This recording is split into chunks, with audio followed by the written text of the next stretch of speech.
Good day, we got the solar hyper yacht prototype here. Hyper coming from the light from above, the one who goes beyond, in this case, beyond the rising fuel costs. Currently, I'm in Spain here at the east coast at the Mediterranean. Absolutely beautiful anchorage. And I get a lot of updates now from the journey as I've sailed the Helios 11 prototype for a pretty long time. It's excellent in these types of weathers because you can just go at almost full throttle for the entire day. I got the 6 kilowatt outboard and usually I cruise at 4 to 5,000 and that gives me above 7 knots of cruising speed. Anything above 7 knots is pushing against the hull speed. I really noticed that there's no need to actually go at 6,000 watts because you won't go that much faster. And due to this, I actually feel more comfortable adding more resistance in the shape of Trimarans or a proa upgrade. The extremely narrow pontoons do not add that hull speed bump, but instead just add a bit of skin resistance, which is not significant compared to the Helios 11 cruising at 7 knots with 4 to 5,000 watts of thrust. The speed may drop just a bit, but we get way more solar and way more stability and comfort. We're gonna talk more about that. We also got a potential battery upgrade. We also got the next gen solar panel upgrade, adding potentially over 800 watts on that hull alone. I'm not talking about the outriggers, just putting more solar panels on some of the areas that are currently empty. That collaboration actually has a likelihood of 70% currently, so we get to see where that can lead. I do not need more solar, but it would be fun. Today I will also show you an anchoring test in up to 30 knot gales of wind. Wasn't that comfortable, and I'm gonna tell you everything I learned from that and how it changes the design and further optimization paths. And finally, in the light of everything I've learned, experienced and also researched based on the field test of the Helios 11, I will show you the upgraded plans for building that.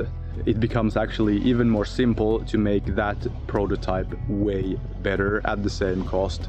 So let's get started. Now you can see the boat is not rolling at all, but that is because we have a very calm bay, an ideal anchoring location. After cruising a bit and sitting in anchor in a bit wavier locations and comparing to sailing boats, I've seen that I'm rolling roughly 40–50% more than standard sailing boats, and that means that it's not super comfortable. Also, it affects the performance and actually makes you slower because you're going in different directions, and also the solar panels on the roof are always shifting, which means that the solar charge controllers need to be tracking that, resulting in a very small, maybe like 5% lower yield. To fix that, I got two obvious solutions. The first one being the battery upgrade that is not just mass, but actually more power. And now I have a shipment coming to Roses Harbor. It's on the other side of this peninsula. We're gonna cruise there almost all the way there today, staying somewhere in a natural anchorage before that harbor, because the previous update I got from the shipping was 2 heart emojis. I asked them how the shipping is going, if there are any updates on the link. I need a tracking link, and they sent me 2 emojis. So the odds of getting that battery upgrade is getting lower again. But I got this very certain upgrade here. These high-tech devices from the beach. I've added roughly 70 kilos of rocks from the beach. I found very flat rocks, way larger than these obviously, and placed them at the absolute bottom of the boat. So all of that mass is underneath the waterline, both sinking the hull deeper and making the center of gravity significantly lower for this boat that is already super light. I think it's somewhere around 1,500 kilograms, me included and my girlfriend, all our stuff. So super lightweight boat. The hull in itself, empty, was 500 kilos. But yeah, this battery upgrade of roughly 8 kilowatt hours and 70 kilograms will be very significant if I do get that. I already have 13 kilowatt hours on board and I've run out never one time in the Nordic archipelago when I was pushing it, but now we're always at 100%. Immediately when we stop in a harbor or marina in sunny or semi-sunny weather, just a couple hours and the batteries are usually full. If we have 13 kilowatt hours and we're getting in 3-4 kilowatt, you can do the math yourself, and it would then make sense to just upgrade that battery capacity. But as I said, it's not really necessary for 1 to 2 day cruising, because if I just want more mass, I can add stones, as I've never ran out of batteries in the Mediterranean. And keep in mind, it's still spring. It's salt water spray a lot on the roof. The panels are covered in salt. I don't even care to clean them unless I decide to go on a long journey. Before a long journey, I will clean up all the panels. I will make sure I have full battery when I go. I might put up the backup sail and then we can go very far. But that's not the current reality, the long-range cruising. I'm currently living here. I travel 10, 20, 60 nautical miles a day to just go to a different location, slowly heading south along the Spanish coastline. I'm not even planning to go over the Atlantic because there's nothing for me right there. I'm moving along the coastline, and as I make my next prototype and also upgrade this one, it will also become fully blue water certified, but we're not there yet.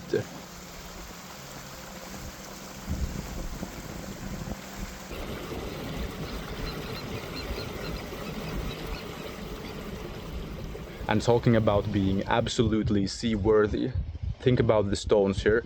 I've spent a lot of extra hours making sure that the bottom construction of my boat is both sturdy and light. But now that I'm still adding stones underneath the waterline, I could have just overbuilt it, like seriously overbuilt it with 100 additional kilograms of wood, of support beams, of plywood supports, and one whole additional layer of 500 grit glass fiber on the bottom. So that goes to say how much easier and more simple the real upgraded build becomes, and I'm putting all of that in this upgraded Helios 11 plan.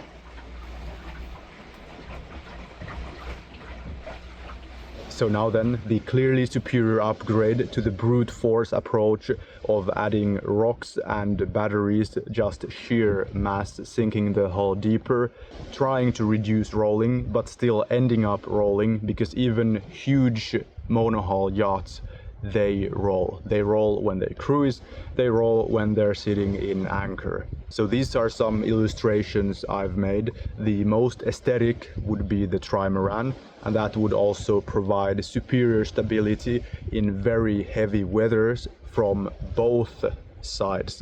But the proa design of one larger outrigger would allow for a single solid additional array of solar panels and possibly less resistance when traveling at economy cruise speeds, and it will just be more simple to build because you have one versus two outriggers. The two of the Trimaran, they will be slightly smaller, but still there's less work to do if you make one thing.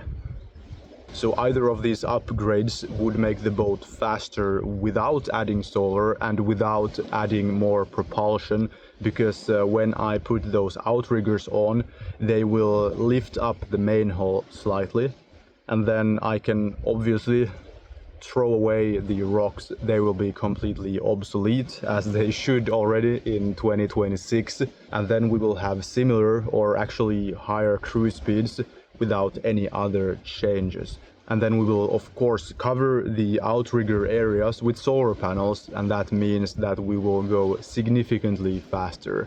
We cannot put more propulsion than 6 kilowatts, but it would start making sense cruising at 5 and 5,500 watts during day cruises. The Trimaran is the most aesthetic and most stormproof, while the proa design would allow for a slightly narrower beam, which will be useful for entering marinas. Also, if I have two of those smaller outriggers, it will be kind of awkward to moor at the side. So if I have a proa design, one of my sides will simply remain the same. No changes made on the other side.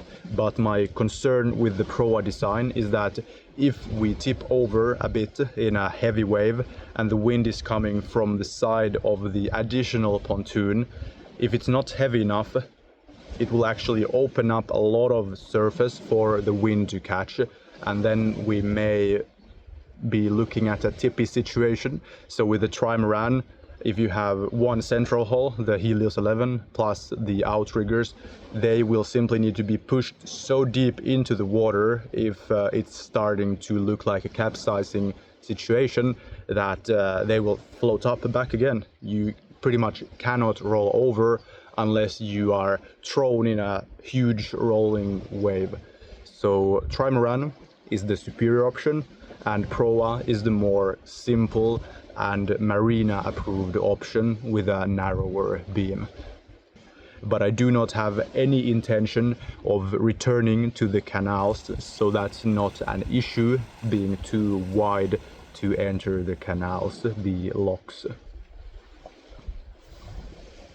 When you can have this year-round, why would you stay inside of a canal or river where you are kind of trapped? When you want to travel further, you have to wait for locks to open and close, and the water is not that fresh. Here you can go swimming in the relatively pure water, also catching some fish that's not filled with microplastics and heavy metals as the ones in the rivers are most usually.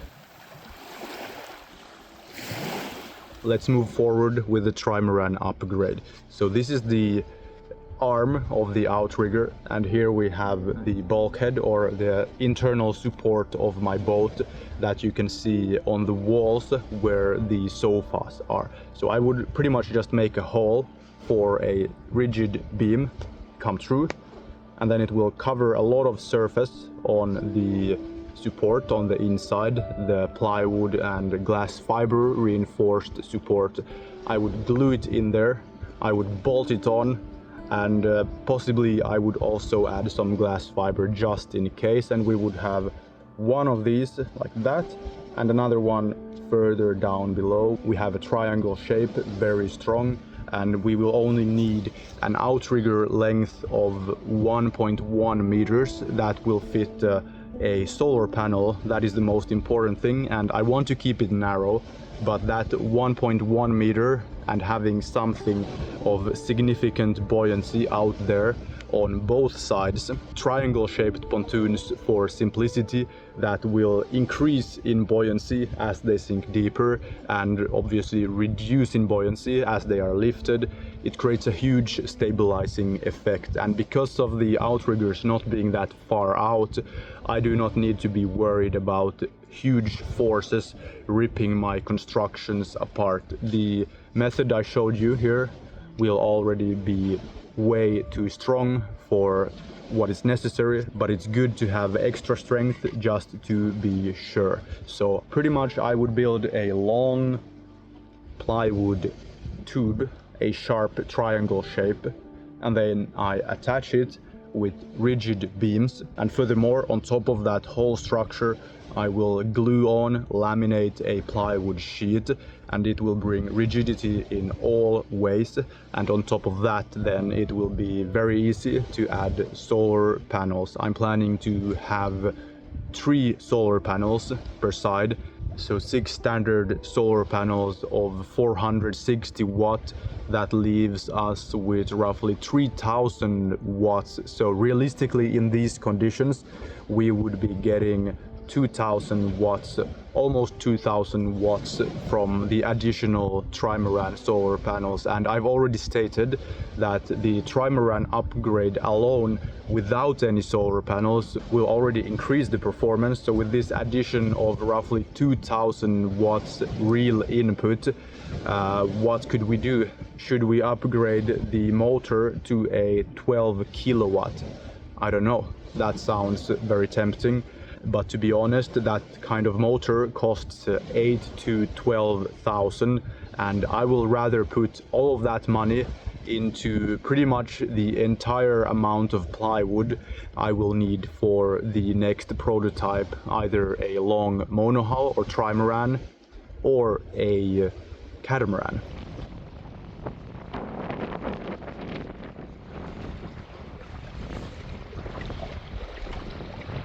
If I make this light form trimaran right here and it works, I will then most likely build a 19-20 meter monohull that is also a trimaran, but not like a true trimaran. We only have these small outriggers to bring the highest ROI of stability, because really I don't care if my boat shakes a bit. It's completely fine, but if it's shaking seriously, that's no good. As long as we can take roughly 50% of the rolling away, I'm very happy.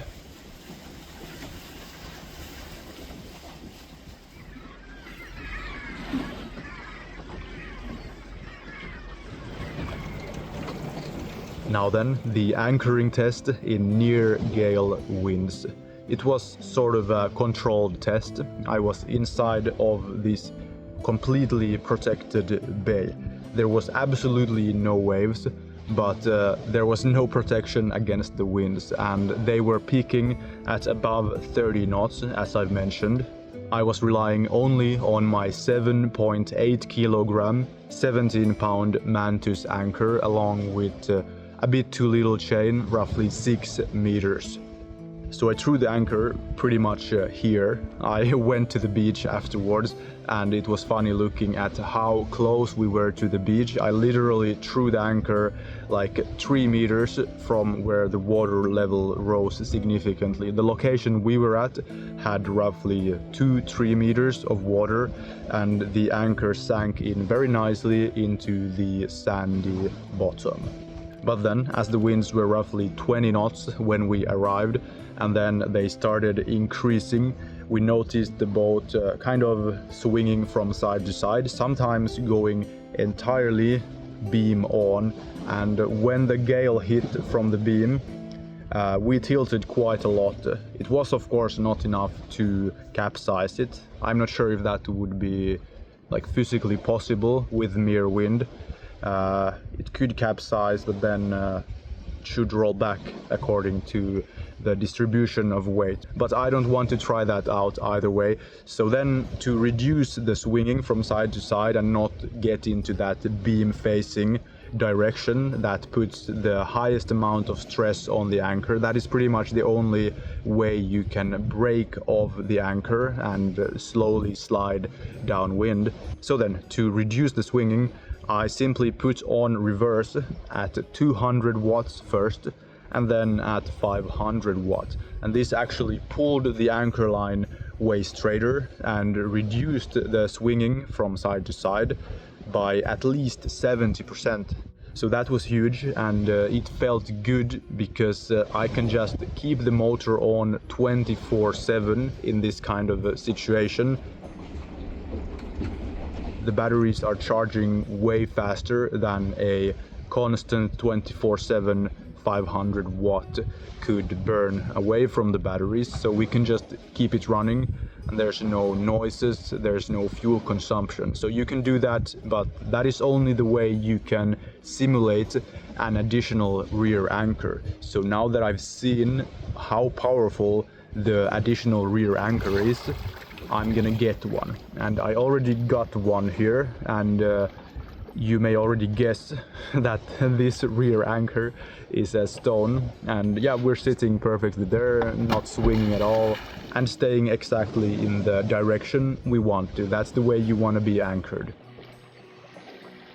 I will also get additional anchors beyond that rear anchor, so I can set up a front-facing 2 anchors and then 1 at the rear, keeping me absolutely locked in as long as the wind is coming from roughly the front.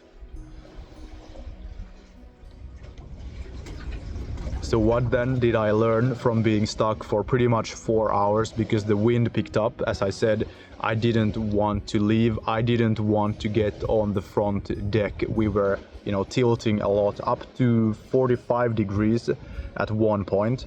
And from that, I realized, okay, the center of gravity is not the only concern when we're looking at the absolute seaworthiness of my next designs. Not only do we need to be self-righting, but we also want to have that lower windage from the sides. Obviously, as you can see there, it's pretty much a box. This is the profile, slightly tilted lower sides and slightly tilted upper sides. It's almost a box in order to make for a simple all-in-one solar array with one solar charge controller on the roof. It was worth it for the simplicity, but for the upgraded plan of the Helios 11, I would definitely put one panel on the middle of the roof at the other orientation, so then we would have a flat roof of 180 centimeters, and instead I would fit on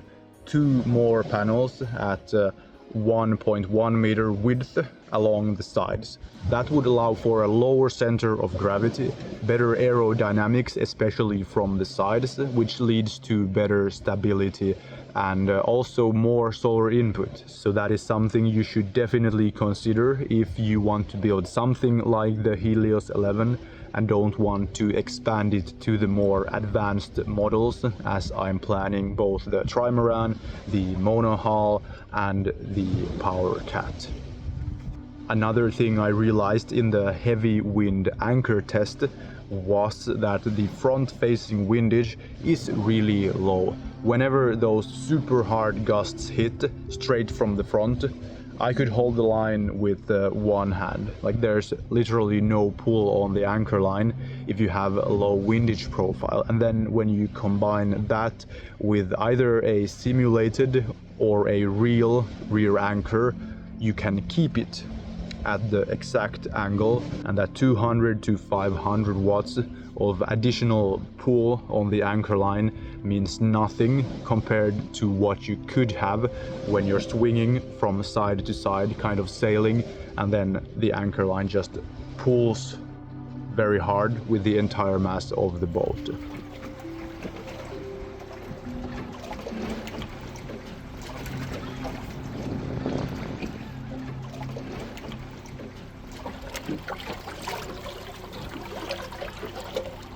So now, with all of this in mind, I've seriously upgraded the Helios 11 build plan, making it faster, making it more stable, easier to build, and yeah, more inexpensive actually, because you don't need to be optimizing it too much.